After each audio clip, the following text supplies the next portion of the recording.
Hey, what's up, friends? Derrick Broze here with the Conscious Resistance Network, and we are doing a live report right now, breaking a really important story that I've been working on for the last couple months. And finally, we released the first version of this investigation into digital IDs, particularly as it pertains to the United Nations. Now, I know a lot of my audience are people who are very familiar with the concerns around digital IDs and the dangers that could be posed by them and the programs rolling out across the European Union and the UK, here in Mexico, where I'm at, and elsewhere. And so this might not necessarily be new information to all of you there, but the reason I believe this story is important is because we have a former employee of the United Nations, and I don't mean former like 10 years ago. I mean in the sense of just last month, a former UN employee who is coming forward with his concerns, speaking out loudly about what he saw within the UN, the culture within the UN relating to digital IDs, the appearance of people not wanting questions to be asked about privacy, about data security and things like that, and someone who has some insight to share with us. So I think this is an important story because if you have, say, friends or family who dismiss you or think your concerns around digital IDs and biometrics maybe are just exaggerated or hyperbolic, well, here's somebody from the inside of the United Nations, one of the major organizations around the world that is promoting digital ID programs.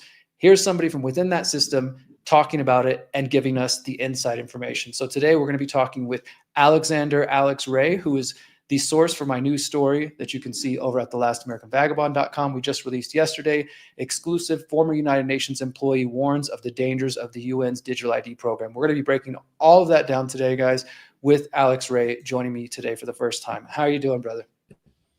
Very good. Thanks, Derek. Thanks for your time on this, and thanks for bringing attention to it. Yeah, thank you for joining me. I mean, I want to just start off by saying, this is the first time we're talking where we're actually seeing each other's face. As I said, we've been communicating for months and working on this, but I just want to say thank you for your courage to come out and share what you have experienced. I think it's valuable, and also for trusting me to help shepherd this story out and bring it out. And hopefully more independent media journalists and people in the audience will be sharing this story and looking to talk to you as well. Yeah, I think this issue is getting to the point now where we have to speak about it. There's no hiding from it anymore. Absolutely. Okay, well, let's go ahead. Let's just start right from the beginning. Go ahead and tell everybody a bit about your background, your involvement with the United Nations, how long you're working in the UN and which departments, and then we'll get into what you actually covered in this story. Yeah, so I've been involved with the United Nations since 2019, mostly in different communications and research roles as a writer, a photographer, researcher on a whole range of issues from political economy to water and gender and all sorts of different things in countries as diverse as Lebanon and East Timor, and then in certain headquarters offices, most recently in Copenhagen in Denmark.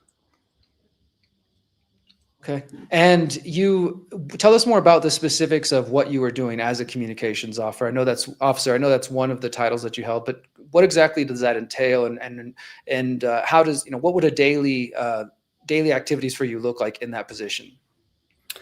Largely communications officers are, let's say, finding the best ways to present the work of the UN to the public, which in many cases, that's very good work, and sometimes that involves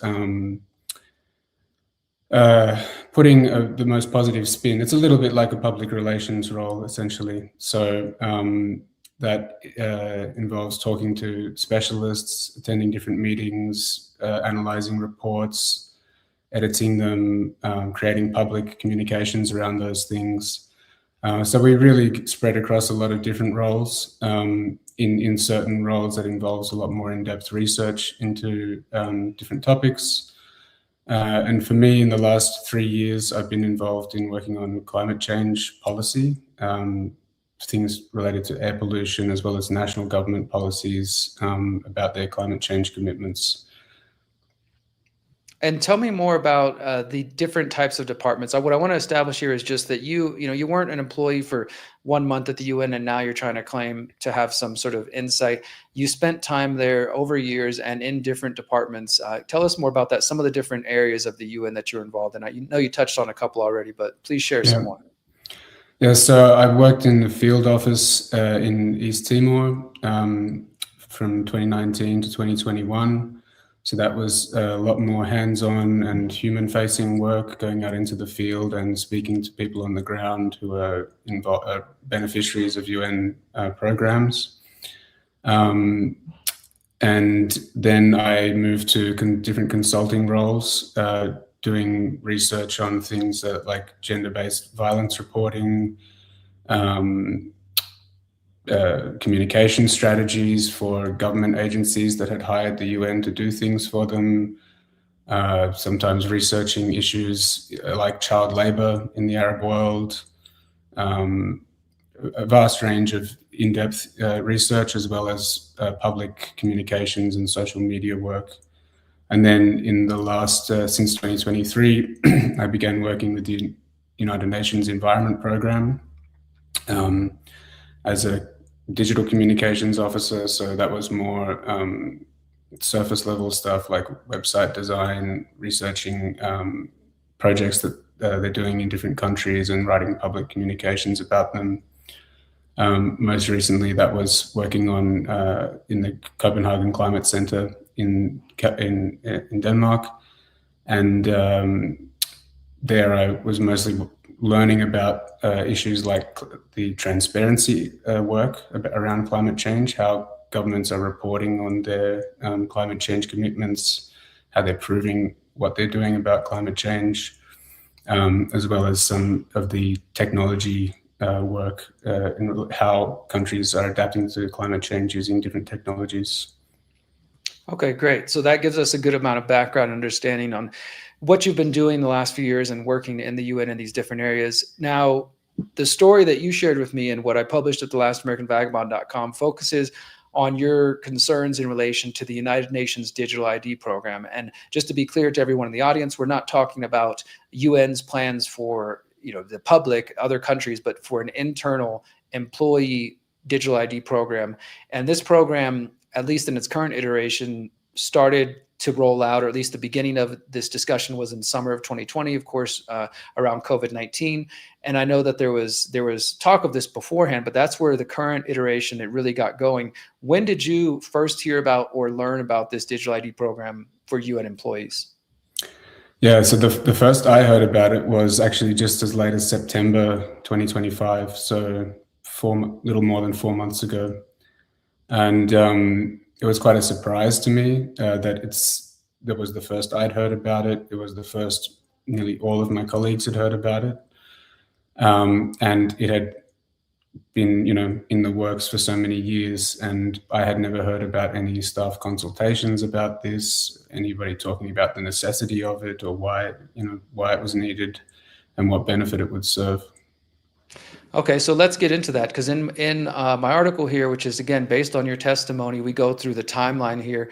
Like you said, you hadn't heard about this till September, and that was in the Innovation Day from Spark to System UN Digital ID Journey webinar. Is that where you first heard it? Yeah, so we received an email from the Secretariat broadcast system, which received quite a lot of emails, these sort of things, of different webinars going on. And as a writer and a communications person, I just happened to notice that this email was particularly full of very fluffy language about the digital ID. And I had known about digital ID efforts in general on the way that countries are rolling them out. So I was very curious to see what was really going on with this, and I attended that webinar. And that webinar is where you said you started to hear the fluffy language. You start to get the first realization that this is a UN plan that they have that for all employees. And that was like the first spark that you had. And this, you didn't just kind of sit by though and do nothing about it. You decided to start asking questions, and you did send out an email. Tell me about what made you want to send this email, and what were the questions you asked? Yeah, I mean, I mentioned the fluffy language in particular because as a communications officer, I think this is quite relevant and important for people to know. Fluffy language in public relations and the government and in the UN is a way of hiding what's actually happening. It's not speaking directly to people. It's not being honest. It's very grandiose. So It wasn't just me asking the questions in this webinar, by the way. There was 600 people odd who attended that. And in the chat, lots of people asked questions about privacy, liability, and security issues. And none of them were answered adequately. So that was why I followed up by email with the team involved. I actually collated those questions from all of the questions that had been put in the chat in the meeting, so they weren't all just my questions. And they ranged across security issues, consent, the governing framework for how or why a private employer had a mandate to request its staff to provide biometric data and this sort of thing, which hadn't been done before. As well as, all combined with geolocation data, medical records, employment records, payment data as well, because this app is intended to function as a digital wallet for salaries eventually. So I wanted to understand, if there had been staff consultations, what the results of those consultations were, what will happen to staff who don't consent to using this digital ID. These quite fundamental questions. And you did actually get a response, right? And let's talk about that now. You did get a response. Tell me about, before we get into the content of what was said back to you, tell me about the person who responded to you and what his role is in the digital ID program. As far as I know, Massimiliano Morelli, who is the public face of the program, was responsible for putting together the team and the pitch behind the program in 2020. So it was a pitch that was done in an innovation competition. It won the competition, and the program was taken up by the High-Level Committee on Management and sponsored to be developed under those auspices.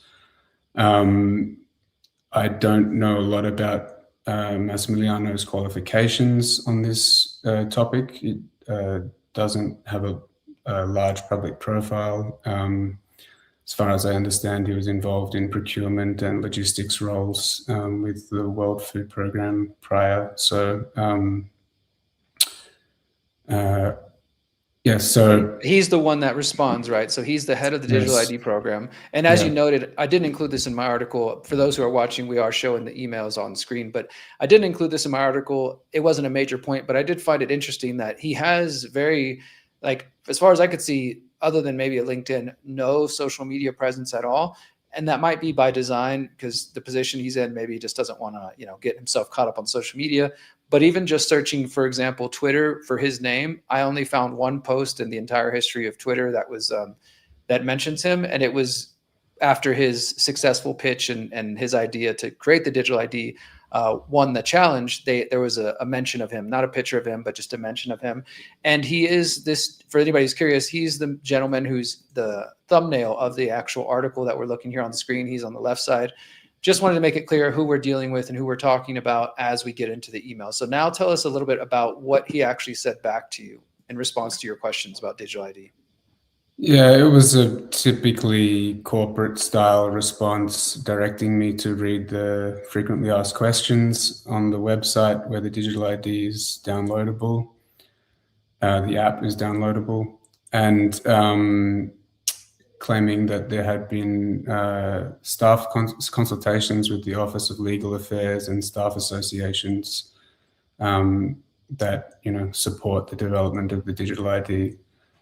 So I looked at the frequently asked questions, and most of them are very perfunctory. They don't answer quite serious concerns in any detail, and there are major things that are not answered in there at all. And I also asked for copies or details of those staff consultations. What were the results? Where are the meeting minutes? Who was involved? Quite basic questions you would think, to provide to staff about what's been happening. And then I also looked at the terms of use, which I think we should talk about maybe later. the terms of use that are written on the website and that are applied when you download the app, which pretty much exempt the UN from any liability whatsoever with regards to the app. Let's get into that. Let's get right into that, because I think that is an important point. So you're asking them questions, you're getting a response that basically says, check out the frequently asked questions. And that's really of no help. And what we're talking about is the frequently asked questions within the official UN digital ID portal. So I'll just show this on the screen real quick. Yeah. This is this is where you log in to get your digital ID account for the UN.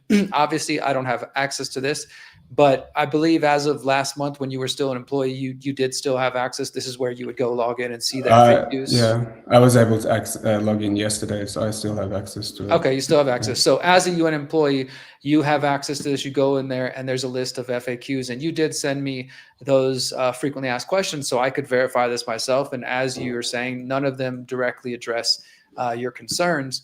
But your other big issue is with the terms of use. So talk to us about that, and we'll put that on screen too.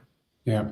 So there was two issues that came up from the frequently asked questions. Actually, there's the terms of use, and there's a mention of a third party involved in developing the app. So I assume that is a private company, and I asked for transparency about who that is, and that was also not answered. But in regards to the terms of use, they explicitly say that the UN provides no guarantees as to the operations of the app, the safety of the data in the app, nor liability for any damages or mistakes that happen with it. So just to be clear, we're talking about something that will be hosted on individual staff devices. This is not something that will be hosted on a company provided phone or computer or anything like that. Because it's an app that you download, right? Like the digital ID access. So it's an app that's been built, and then you have to put that on your device. But they're saying they're basically of no responsibility. If any damages, loss of goodwill, theft of your information, none of that will they be held accountable. Yeah. And I think it's quite important for people to remember and to know that in general, there is no accountability for United Nations organizations legally. They're not liable to any national laws around prosecution, even to provide transparency about documentation. That's legally guaranteed protections that they have as international organizations. So just to be so blunt about this, on top of that is, it's very irresponsible for them to be asking staff to take on this liability, because we're talking about tens of thousands or hundreds of thousands of personal devices that all around the world that will be carrying this data on them in a way that this data is never centralized in such a way. And I don't mean centralized in, they claim that because it's blockchain technology, there won't be any central storage point, but it's centralized on the staff's phone. So if I was using it, I would have to have all of my medical records, all of my employment history, education records, banking records, all this sort of stuff in there. And if my device was stolen or hacked into, that would be entirely my problem, apparently. So you're saying that when you log in and you download this app and you get your digital ID, well, maybe you could walk us through that. Did you actually go through this process, or do you know what they expect? Is it like take the selfie and then you're supposed to put in all this other, like you said, healthcare information, banking? Like, is it literally just intended to be one app that you use for everything? Because I know that one of the big reasons they're already testing it out is for the pensions and for paying out people. So clearly, it's connected in some way to a bank account or to some other account. Could you talk to us about that, about whatever you know about the mechanics? Yeah, so I didn't download it. I refuse to use it. I'm not going to sign up to that. But from what I understand, it is already being rolled out in its trial case is the United Nations Joint Staff Pension Fund, where they claim that they have nearly 50% of people signed up already. And it will that pension fund use case includes proof of life functionality. So I assume that that means people have to scan their face and show that they're still alive to keep receiving their pension, which is, just a demonstration of how this technology will be used when it's rolled out across the UN, because they are claiming that it will be the one, an all-in-one solution for UN staff access to anything. So we're talking about access to buildings, access to software, and access to payments. So it is really intended to be the be-all and end-all of data collection and management. Yeah, and I want you to take us more through your efforts to try to get accountability and to get your questions answered. But before we do that, tell me, what you just said there, like it's intended to be this one size fits all thing for all of your employment. This is within the UN. But do you believe what we're seeing, what you witnessed, and the way the UN is handling the rollout of their own internal digital ID is a preview of what UN funded and promoted programs for digital ID might be like around the country, where it becomes condensed in that way that you're describing? Yeah. So what I was quite, scared by was this parallels between the attitudes towards this staff digital ID and evidence that we've seen about UN digital ID rollouts in different countries around the world, particularly amongst refugee populations. So there have been a number of cases already.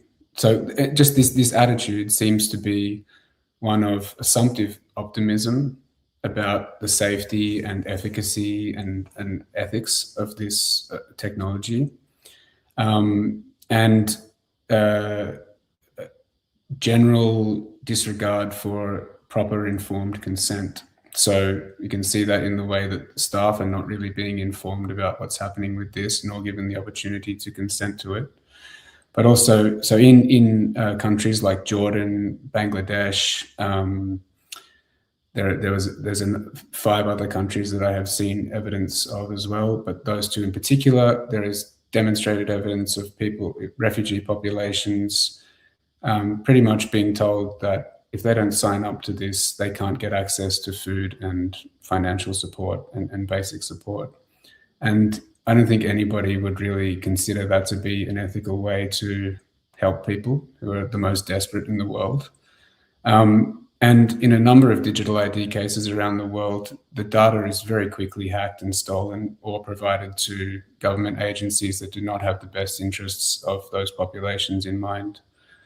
And what I saw in the UN staff digital ID is also this attitude that somehow blockchain technology is foolproof and, totally safe. I think anybody who's followed, the developments of cryptocurrency knows that that's ridiculous. Cryptocurrency exchanges and wallets get hacked all the time. And it's actually puts a big target on you, on your devices. If you are using those, people have to take very special security measures to keep their finances safe.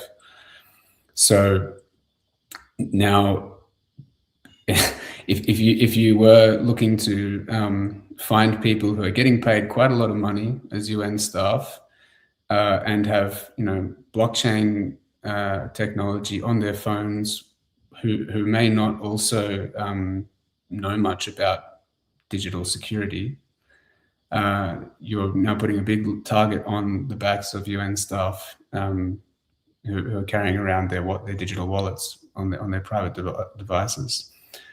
And you point at something really big there. I just sorry to interrupt you there, but when you talk about what you said a moment ago, I mean, all of this I think is insightful and disturbing to people who are concerned about digital IDs in the public sphere, because of what you described there about tying access to assistance or aid or social welfare, things like that, to the digital ID and getting one of them and being a part of that system is exactly why many people, as you know, are concerned about the rise of digital ID programs around the world, because they are worried that if they accept this app or they join this program or they do biometrics or whatever it may be, that once that rolls out, there will be no way to operate without being in that system. And what you point at in some of the things that we're already seeing with the UN's own programs it indicates that there are at least going to be some people who have that in mind. If this is, it's sort of the whole idea of the carrot versus the stick. Some people might say, well, it's just a subtle form of coercion. We want people to be a part of the system, so we're going to tie their benefits and the welfare, et cetera, to participation in these systems, and therefore they will comply. And I think that's a very worrisome thing. Do you have any other thoughts on that aspect of it? And did you see anybody else who had any other alarm bells going off? Like, did anybody else besides you seem to be concerned about these things? Yeah. So on the first part, there are two components linked to this. One of the major components is that the companies that are involved in this that we know of include companies like MasterCard and Palantir. Now, I know it is very well known that Palantir is being incorporated into the data management systems of the World Food Programme, who is one of the major promoting agencies of the digital ID, along with the UNHCR.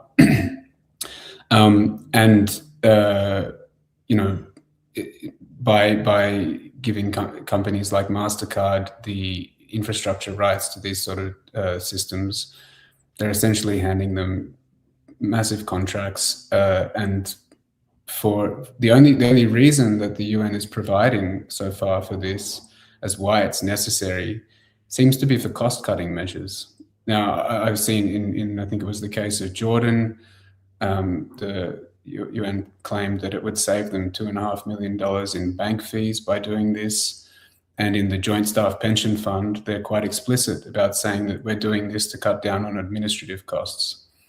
Now, at what point is the risk worth the saving? Some things need to cost money because they need to be done properly and securely. You can't just keep cutting costs and taking on extra risks for the sake of it. So when I came across this, I did start speaking to staff colleagues about this, and I didn't meet anybody who was enthusiastic about it or thought it was a good idea. And I did an informal survey amongst my colleagues to try and get some evidence about this, because when I asked for data about staff consultations, nothing was provided. And even though I was only able to distribute it amongst a small number of people, the results were overwhelmingly obvious that over 80% of people said they wouldn't sign up to such a thing. Let's talk about that, because so while you send your first emails, you go back a couple times, eventually you elevate your concerns to filing a complaint. And tell me about the department you filed the complaint with, the Office of Internal Oversight Services. Yes, so this is one of the main internal review agencies of the UN. There is also some services such as the Ombudsman and the Ethics Office. When I sought advice on who to approach about this, the OIOS seemed to be the most relevant. And because of the lack of consent, a lack of consultation, I thought this had been progressing in quite a dangerous manner.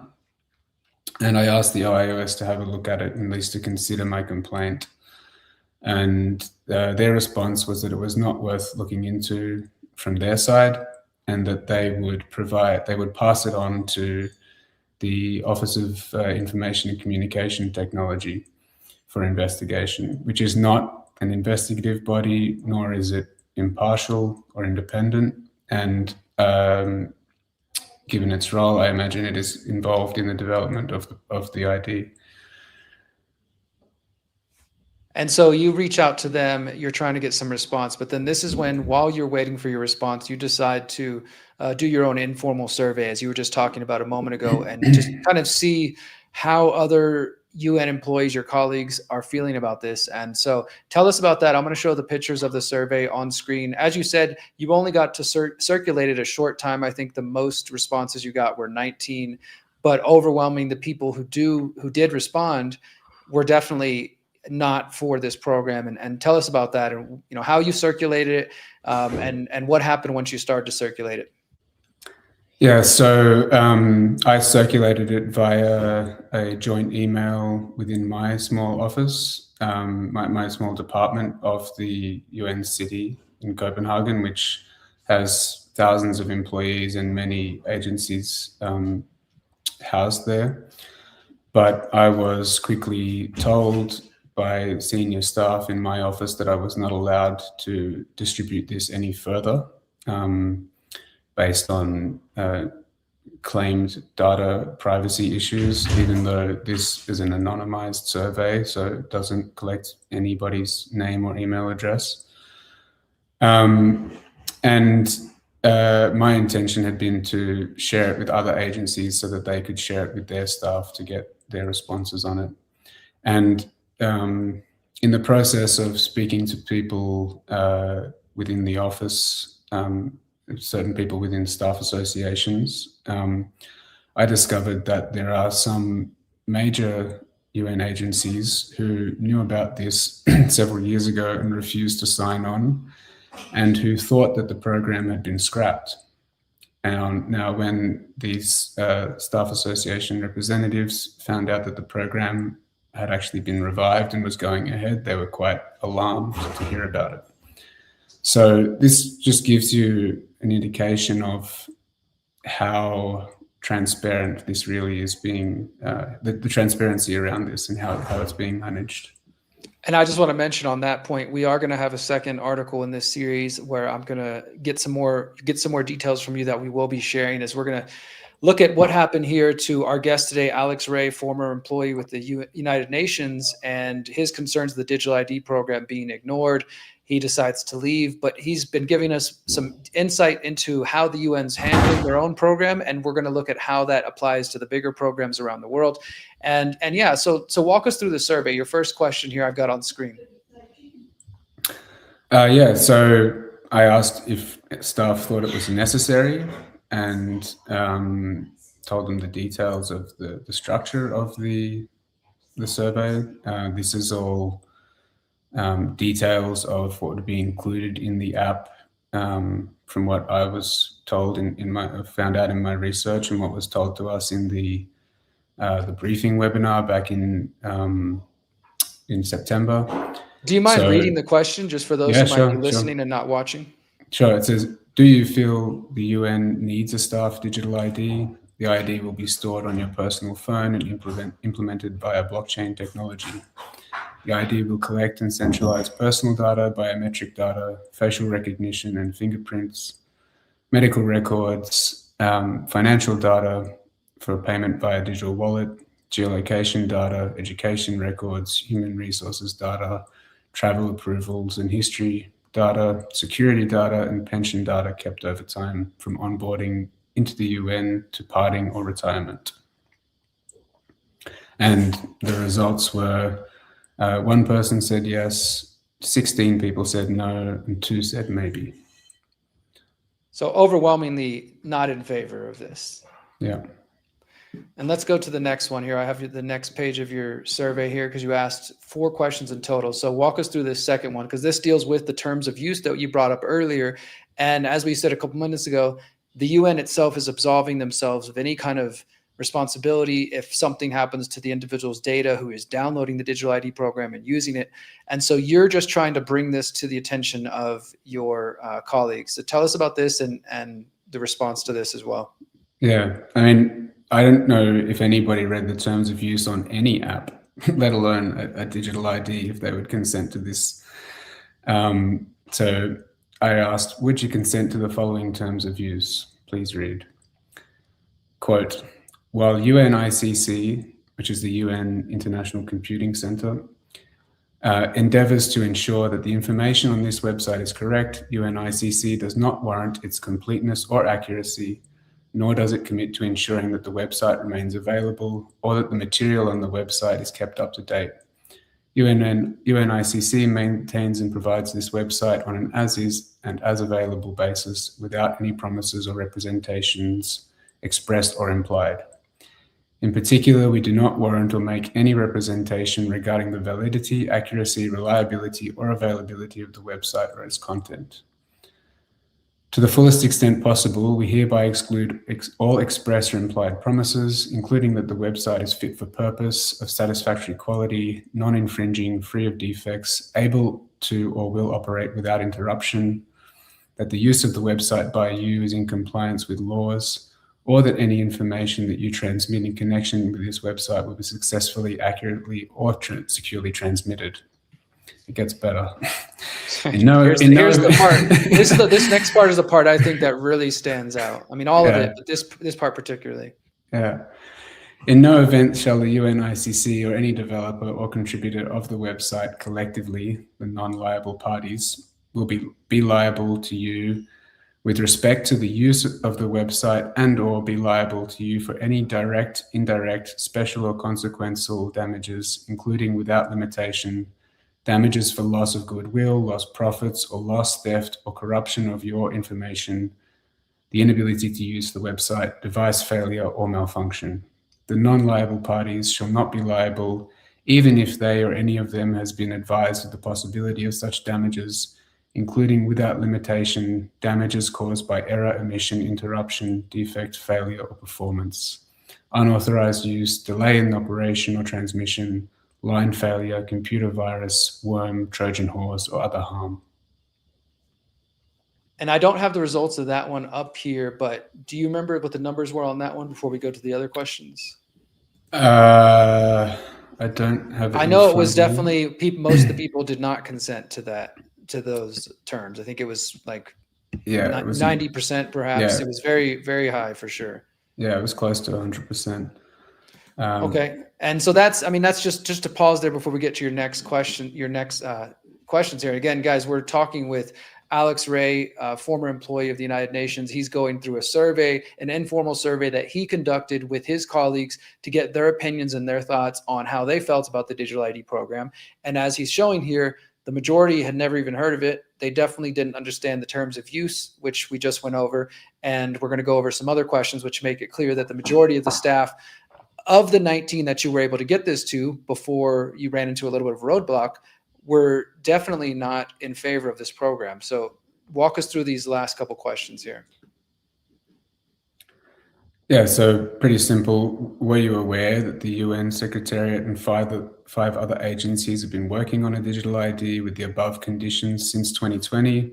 100% said no.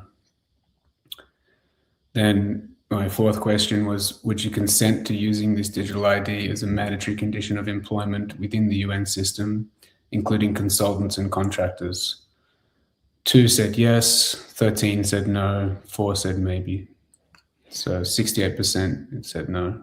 68%, 100% not even aware of it. Higher numbers with the other ones. And it's interesting. Again, this is a small sample size, admittedly. So for those who are looking at this isn't the entire UN staff that got polled or anything like this, but you were planning to, kind of put this out there and see what type of sample you could get and where's everybody's opinion. And then what happened? Why did you only get 19 people? Well, I would say that some people didn't see the email when, we get bombarded with emails all the time. But the reason why I couldn't share it beyond my small department was that a senior staff member in the department told me that I was expressly prohibited from sharing the survey any further. Because in my email sharing the survey, I had told staff that this will be shared beyond our department, just to give people some assurance that this was going to be transparent and done with as much inclusivity as possible to get as broad a possible sample size.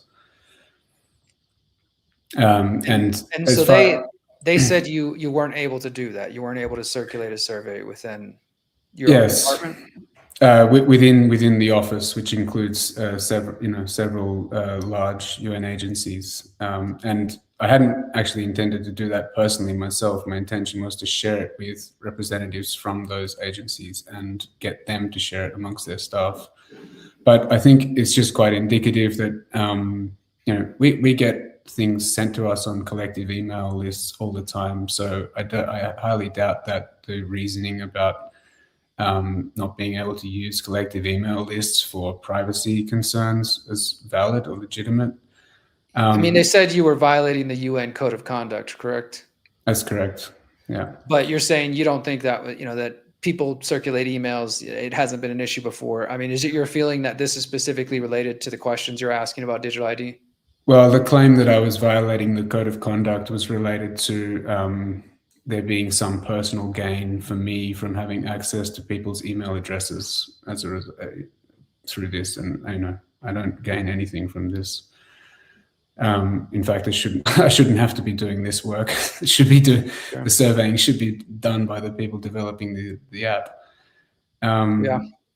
So that kind of rings quite hollow, but it's also quite indicative of the real culture within the UN, is that it's not as morally grand as it makes itself out to be. There's extreme problems with transparency within the UN, and something as simple as this, which is one of the highest concerns for staff, is not allowed to go ahead. Yeah, I want to get more of your opinions on the UN in a broader sense, but let's go ahead. Let's continue. Let's just sort of wrap up the timeline of your efforts to get more information. So as we've covered so far, you sent the initial email, then you elevate it to a complaint, and you start getting some responses from that. There was a couple of back and forths that you had. Ultimately, though, their answer is that they're not going to look into it. They're not going to investigate it. I think the exact language is not a misconduct matter warranting OIOS investigation, and they told you to go to a different department. Tell us why you didn't go to this different department, and what you fell short and the response. So they actually didn't tell me to go to the department. They said they would pass my complaint on to them. And when I asked how I could follow it, because the OICT is not an investigative body, and I asked how I could follow the results of my complaint, I got no answer. And when I pointed this out, that the OICT is not an investigative body, nor is it impartial, and asking why they thought it relevant that they should be doing the investigation instead, I also got no answer. So yeah, and this is correspondence with an unnamed person within OIOS. They don't even identify themselves. So they're not likely to get much accountability there, or to have anybody to really follow up with. It's just a nameless face there. Yeah. And ultimately, that's sort of where things end. And you left the UN, or your term was up in December. Did you decide to leave the UN and not sort of continue your work there because of this issue? Was that in any way related, or was it just a separate issue where you were kind of just ready to move on in your life? Tell us about why you. Yeah, I mean, this was one issue that concerned me significantly. I, in general, have become quite tired of the hypocrisy of the UN and its failure to act adequately on a range of issues.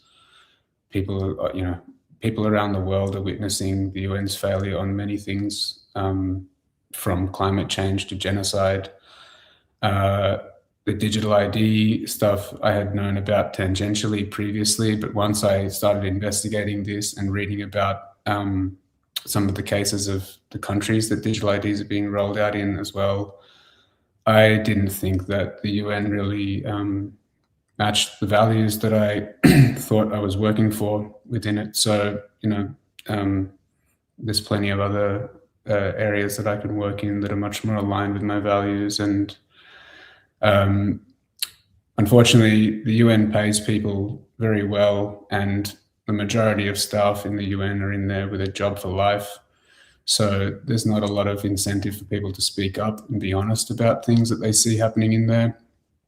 But that wasn't for me, so that's why I resigned.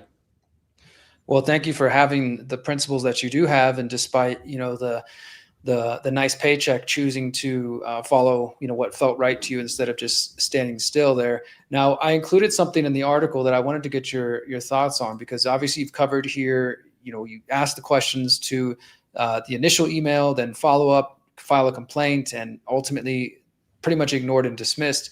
But I included in the article that Max Morelli, who's the gentleman that you emailed initially, or that responded to your email initially, he just was a part of a UN Q&A session about a week ago, actually, and it was about digital IDs, and I watched it in the process of researching for this article. And this is what he said, and I just want your thoughts on it. He says, quote, "When it comes to data privacy, I just wanted to reiterate the fact that our systems do not store any data unless you're creating a backup. So the privacy of your data stays within your wallet. For me, UNICC is hosting my information, my personal records. I can get it into my wallet if I want to. And then I get to choose who I share that information with. Nobody else sees my information. It's completely, fully locked to my wallet." So he's painting a picture of data security and protection and things of that sort. What are your thoughts on that? Do you think that's an accurate statement he's making there, or do you think it really misrepresents what you found?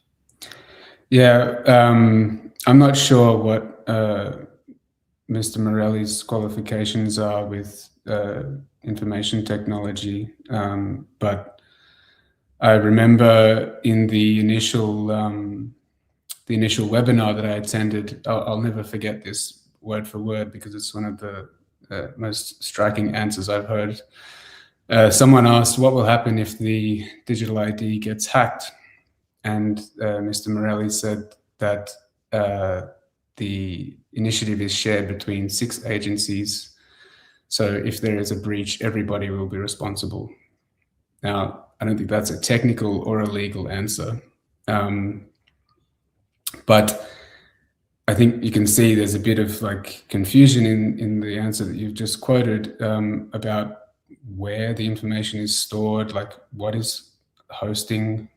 The information is hosted on your phone, and it sounds from that answer like there is the option for it to be hosted somewhere else, to be backed up somewhere else, seemingly within the UNICC.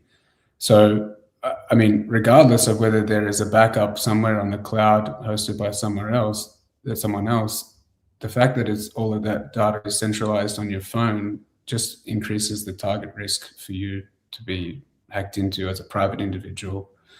And as we've seen, the terms and conditions, the terms of use provide no protection for you if that happens. Yeah. Well, I definitely, what you pointed to and what he quoted there, the reason I mentioned it is because that's going to be part of our next story, which I will be releasing next week, which will include some more insight from you. So everybody, please stay tuned for that, because we're going to look at the UN. This was just about the internal UN program and the problems that Alex is pointing out here.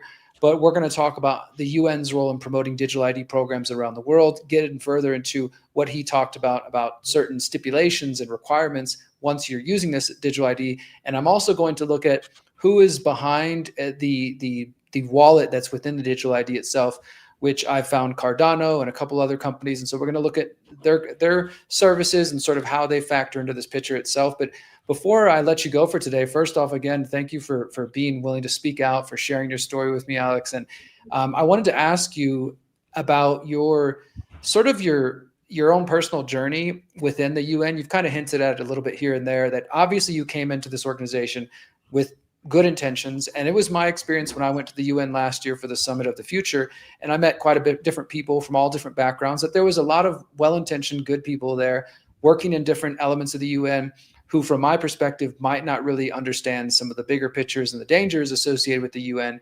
And it seems like, from what you've told me, you've kind of been on your own personal journey of starting to question the role of the UN, what you were doing, whether it's the best place for you to be there. But also you mentioned, even looking back at the origins of some of the UN's programs, like from Maurice Strong, which our friend here at the show, James Corbett, has reported quite a bit about. Yeah, just tell us about that before we wrap up today, some of your personal journey, and also if you have any ideas of what you plan to do now in the future, because you clearly care about the world and you clearly have a voice and a mind that you want to use for, the good of humanity. Yeah, thanks, Derek. I mean, I joined the UN in a context that I think really represents a lot more of the real values that are intertwined within the organization and that most people join for. You're right. Nearly all UN staff are extremely well-meaning people. I think the issue is that the structure of the organization is obfuscated by its its own propaganda and its own language, because in reality, we're talking about an organization that is there to represent the interests of national governments. It's not there to serve people necessarily. And my work in the beginning in East Timor was very much hands-on on the ground, speaking to people, benefiting from some of the good work that the UN does.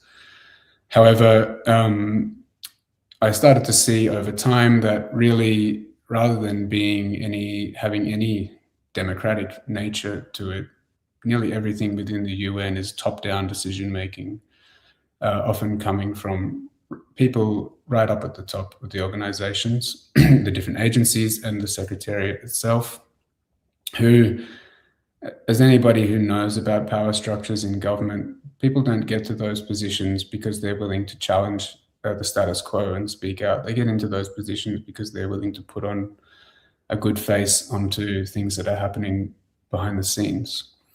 And over the years, I've started to see that the UN is more and more influenced by corporate interests, as well as this fundamental flaw that it has in that it claims to be solving the problems of the world while being politically neutral. And nearly all of the world's problems are caused by political issues. And you're never going to actually solve those problems unless you're willing to speak openly about them. So that results in approaches to things which are very much band-aid solutions a lot of the time, rather than actually having honest conversations about what's causing the issues at hand. And I think what I've seen before and during working with them is that the inability to actually solve those problems is leading to a crisis of legitimacy and relevancy. And so you see a lot of like fancy words and terminology put onto programs and different initiatives, which are very basic actually. So it's a bit of a scramble for maintaining relevance. And as a communications person and a writer, I really pick up on that, because a lot of it is rubbish language that you could strip down to very simple things actually. And that just indicates the fact that the UN is actually not succeeding in some of the main areas that it needs to. And since the 90s, we've seen increasing corporate capture within the UN, which is essentially represented by an obsession with stakeholder engagement, private sector stakeholder engagement. But that doesn't come with a recognition amongst most staff within the UN that the private sector's main interests, just, objectively, is profit. Private sector doesn't exist to do other things. So when you have, and we're not talking about, most of the time, we're not talking about the private sector in, small mom and dad businesses. They don't get represented. It's the private sector represented by people in the World Economic Forum and major private partnerships with, the Bill and Melinda Gates Foundation, Palantir, Microsoft, companies with extremely questionable ethical practices. And this, when you start to dig into it, you just start to see that it's rife throughout the system and not being questioned enough. You're right there. And this is, I think it's an important point you're making, because we know that the World Economic Forum, the United Nations, a lot of these organizations, they love to talk about stakeholders, and they love to pay, at least, pay lip service to representing the indigenous voices and representing, different groups of people.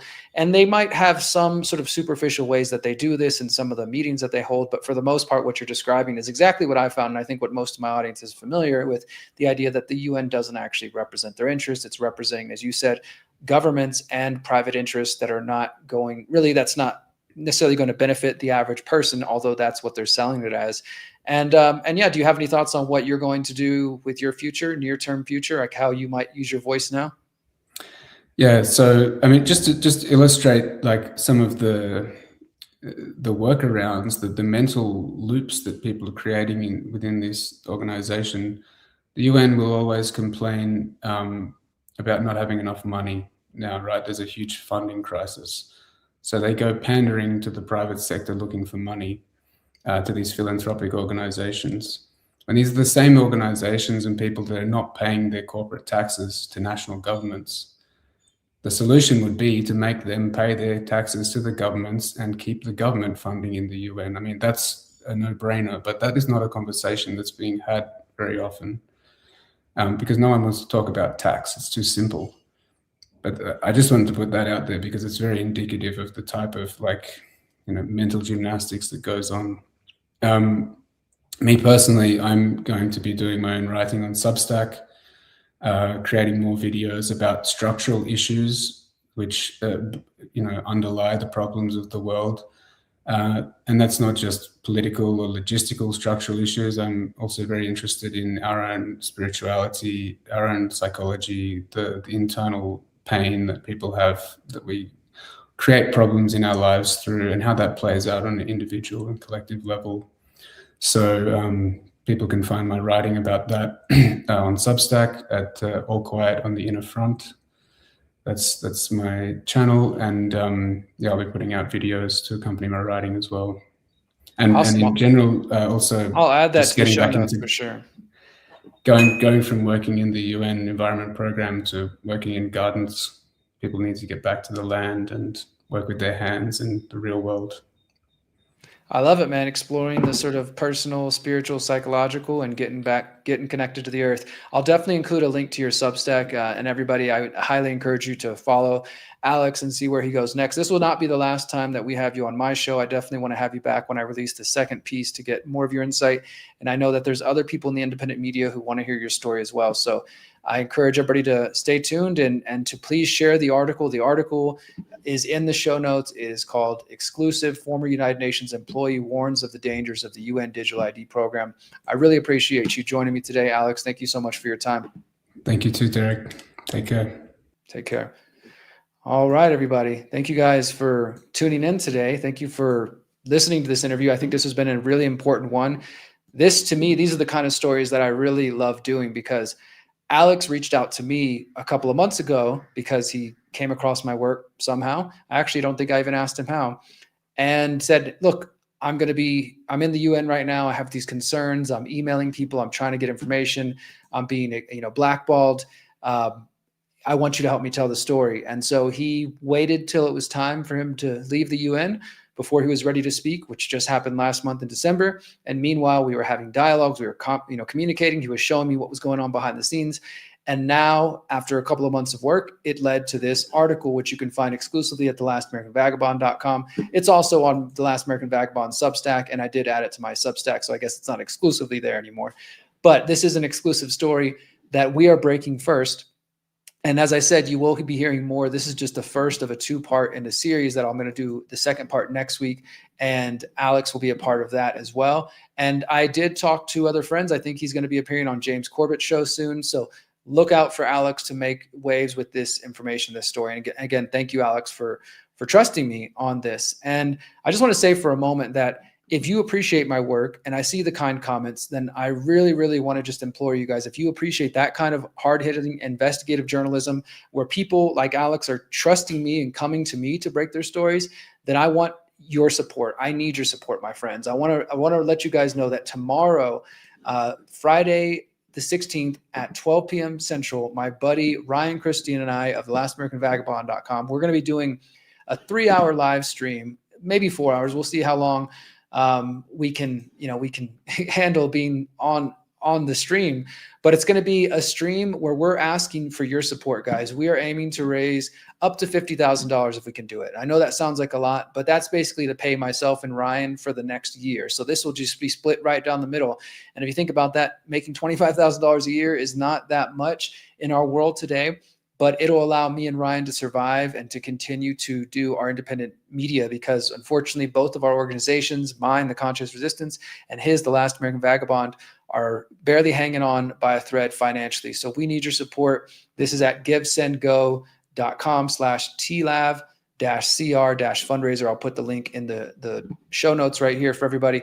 But if you're free tomorrow, tune in. 12 p.m. Central will be live for 3 or 4 hours. We're going to have a lot of different independent media guests stepping in and joining us. And if you can contribute, we would love it. We need it, and we want to continue to do this. So if you value the work that I do and the kind of stories I'm bringing you, like you just heard from Alex Ray of the United Nations, formerly of the United Nations, then guys, please support myself and Ryan, because the independent media will not survive. We don't have the big backing of the private businesses that Alex was just talking about, that the UN goes to and begs for money. We don't get support from the Bill and Melinda Gates Foundation or from the Rockefeller Foundation, and we're not getting those $7,000 Israeli checks that some people in the mainstream alternative media are getting. So we count on you for your support, my friends. So you can always find my addresses if you want to support me in any way at theconsciousresistance.com/invest.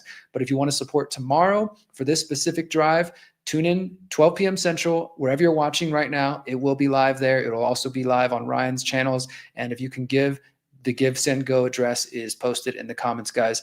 Thank you so much for listening. Enjoy the rest of your day. And as always, remember, you are powerful, you are beautiful, and you are free, my friends. Peace. Since 2012, the Conscious Resistance Network has been an independent media organization focused on empowering individuals through education, philosophy, health, and community organizing. We work to create a world where corporate and state power do not rule over the lives of free human beings.